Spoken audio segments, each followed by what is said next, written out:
Hey YouTube, it's almost done. It's at 99% right now.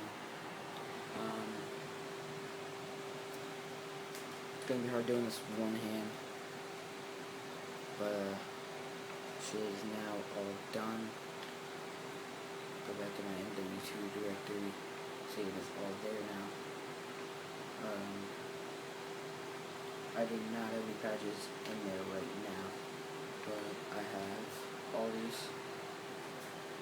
All of those. It's like TU6 and TU7 and TU8. I will show you.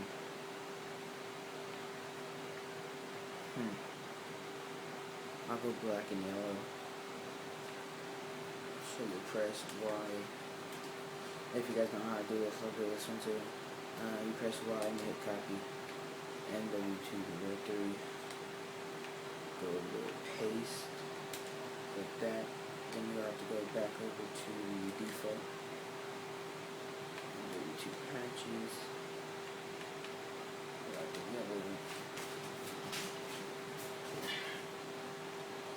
Copy. MW2 directory. Paste. You could just hit RS or this one closest, and